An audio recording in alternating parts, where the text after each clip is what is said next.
Be Frank with Me, Luna, by Inky Scrolls.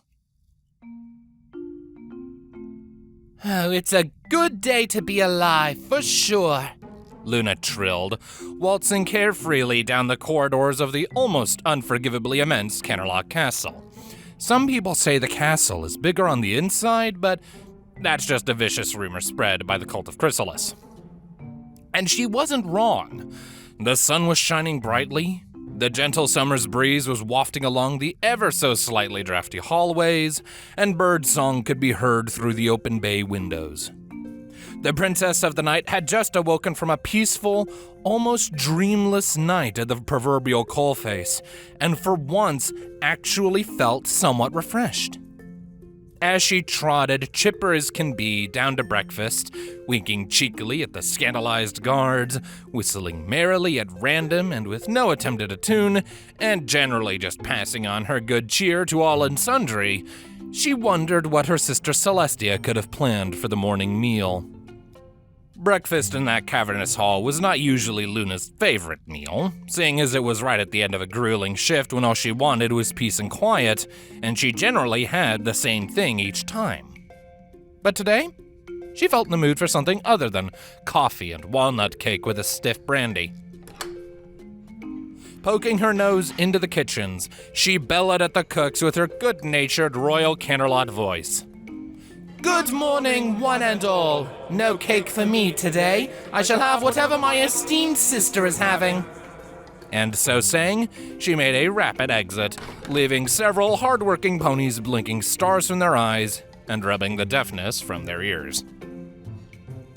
After several more minutes of cavorting, dancing, whistling, and general merrymaking, really there might have been something to that cultist nonsense, she finally arrived at the dining hall, bursting in with a grin on her face, a smile in her heart, and with the joy that only someone who has slept well and long can express. Hello, hello, hello, my dearest sister. How goes it with you on this finest of mornings? And what a sight met her glowing eyes. Celestia was sitting, hunched at the far end of the room, staring at the tablecloth and fiddling with her napkin. Undeterred, Luna cleared her throat. Maybe Celestia simply hadn't seen her, and tried again. Hello there, dear sister. How goes it with you on this finest of mornings? In response, all she received was a faint, Feeling just ever so slightly deflated, but nonetheless attempting to continue her merriment, Luna pranced lightly over to her sister, looked her in the eye, and asked, Everything all right, silly old girl? The Princess of the Sun blinked and breathed in sharply. Oh, Luna, dear. I'm sorry, I didn't see you come in. This seemed a trifle unlikely to Luna, given the ruckus she'd been making all the way here, and the particularly energetic way in which her entrance had caused the double doors to connect with the wall, but she didn't argue. Instead, sensing a sister in need, she plumped herself down on a comfortable cushion and inquired. Something on your mind, Sally? After taking a moment to gather her thoughts, Celestia nodded. Well, yes, actually. But it's all right. I know you've had a busy night. You must be tired. You don't need me bothering you as well. Putting on her best "the doctor will see you now" face, Luna shook her head firmly. Not at all, dearest sister. I've had a peaceful night, and I want to help you feel as refreshed as I feel. Now tell me, what's on your mind? Celestia sighed. All right then, if you insist. More encouraging nodding from Luna. Well, it's like this, Celestia began. Twilight has been writing to me faithfully every day for the past 2 years. More nodding. Luna was very familiar with what she considered to be the height of helicopter princessing. Not that she'd ever said so. She knew how fond Sully was of her favorite student. Go on, sis. You see, well, sometimes I get the impression that she doesn't really care. As in, she's happy to send me a letter each and every day, She's almost fanatical about it, actually. But although she writes to me every day, she never seems to reply. Not quite understanding, Luna tilted her head to one side in that manner of hers that made so many young admirers weak at the knees over the past couple of years. Come again? Every day, she sends me a letter, and every following morning, I send one back. But the next day, she never even references my letter. It's like I've not even sent one at all. And sometimes I wonder if she's moving on. If she doesn't need me anymore, or that she doesn't care. But I don't know. And she has replied occasionally, so I don't know if I'm expecting too much, or... As she trailed off, Luna marshaled her thoughts. So, in summary, you're saying that Twilight doesn't always reply. In fact, she rarely does. And you wonder why you bother writing to her every day? This time, it was Celestia's turn to nod. Luna frowned in reflection. This didn't sound at all like the Twilight Sparkle she knew. Young Miss Sparkle was known for being reliable to the point of obsessiveness over just about everything, and writing was surely no different. When was the last time you sent a letter which Twilight definitely replied to directly? Oh, I can't remember. It's been so long. Before the Grand Galloping Gala, I think. When you sent her the tickets? That's right. At least I think that was it. Celestia pondered before adding, But sometimes she makes it sound like I don't write to her often enough. Here, listen to this. From her letter yesterday. Dear Princess Celestia, blah, blah, blah. Friendship is important, yada, yada. Here we are. It would be lovely to hear from you more often. I miss our fireside chats. Your loyal student, and so on and so forth. Again, Luna frowned. And she says something like that quite often? I would say most of her letters suggest I'm not writing often enough. At least half of them. Right. An idea was beginning to form. How does Twilight send her letters to you? Not sure why it mattered, Celestia looked confused. I thought you knew. She sends them magically, using Spike's fire breath. And how do you send your letters to her? Because we don't have a dragon here to do it for us. Wondering where this line of questioning was going, Celestia shook her head. No, we don't. So I use my own magic. But I can't use that method very often.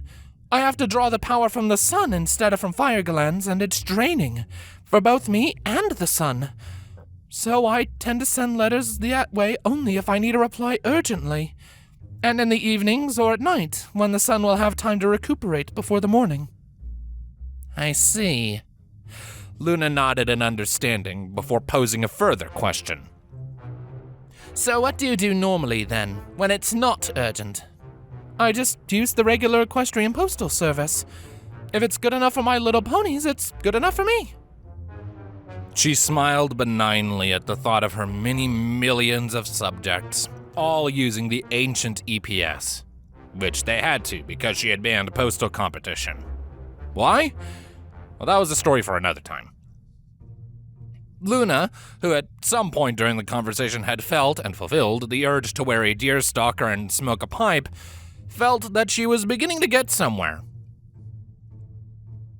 So, you use fire magic if it's urgent and the EPS if it's not. And does Twilight generally reply to your urgent letters? Still feeling a little unsure, Celestia nodded again. Yes, I suppose so. Okay, next question. This one might sound a little odd, but bear with me. How do you post a letter? Somewhat surprised, but glad to have an empathetic ear, the elder sister went through the process. Well, first, I put the letter into an envelope, I lick it shut, I write Twilight's address on the front, and I post it. You post them yourself? No one else sees the letters? Yes and no. I go for a walk every morning and post them myself in the postbox on Let's Be Avenue. Celestia was beginning to look confused. Luna took pity on her and smiled benevolently upon her dear, upper-class, slightly removed from society at large sister. I think I might know why Twilight doesn't seem to reply to most of your letters. Her sister raised an aristocratic eyebrow and uttered a single monosyllable. Oh? Smiling inwardly and struggling to hide a chuckle, Luna asked one final, fatal question. Have you ever put a stamp on your letters? More confusion. The eyebrow rose further. Stamp? Why would I stamp on them? No.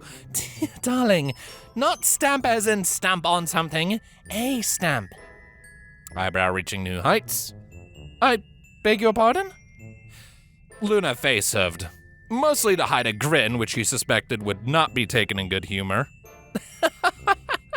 Sally, come on. Surely you, of all ponies, knows what a stamp is. Both eyebrows this time, accompanied by a "What the hell are you on about, Squint?" What the hell are you on about, Luna? Taking a deep breath, Luna managed to compose herself. Celestia, sister dear. A stamp is a little sticker that goes on the front of a letter to show that the postage has been paid for. If it doesn't have a stamp, it won't get delivered. What? Wincing at the royal Canterlot voice coming from one with even larger lungs than herself, Luna nodded fervently. I'm sorry, Tia, but if you've been sending letters without stamps, the EPS won't have been delivering them. Twilight never replied because she never even received them. Celestia blinked in shock, her eyebrows by this point bordering on stratospheric. But, show me. Fortunately, the morning's post to the castle had already been brought up by the staff, so Luna was able to lean across the table, which was still barren of food.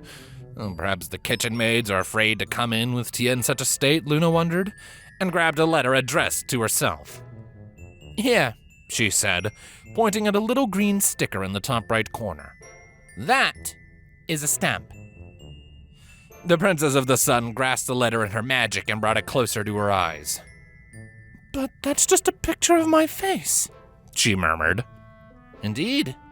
The Postal Service is run in your name, so all stamps must have your likeness on them somewhere.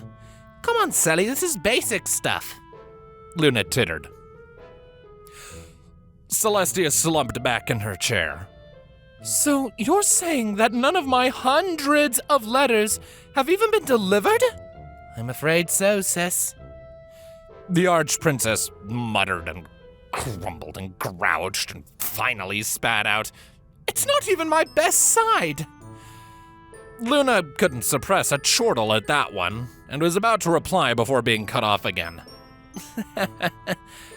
Sally, But where are they all? All what? All those hours I spent writing, where are my letters now? Luna considered. Well, normally if a letter is sent without a stamp, the delivery office will keep hold of it until they can get a hold of the sender.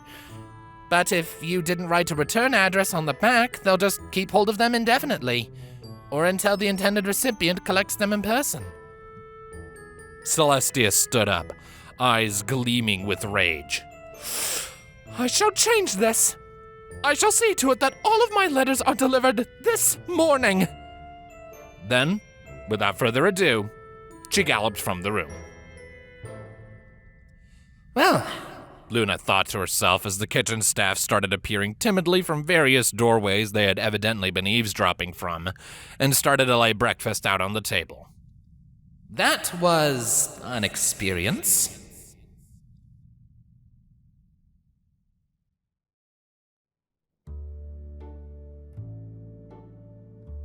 Later that morning, many miles away in a quiet corner of Ponyville, there came a knock at the door of the Golden Oaks Library.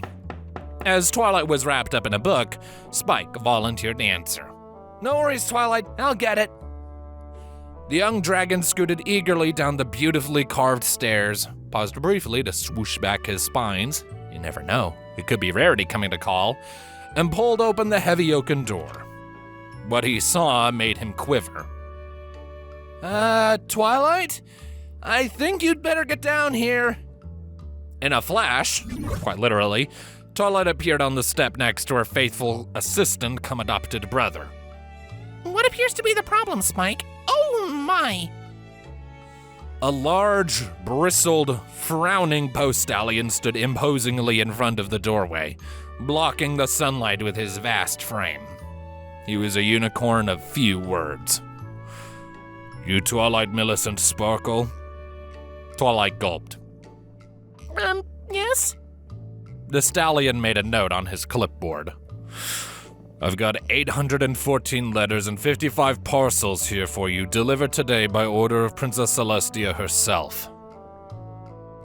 Twilight was about to speak, but the unicorn, after consulting his clipboard again, interrupted. Oh, and they're all postage due. Twilight gulped.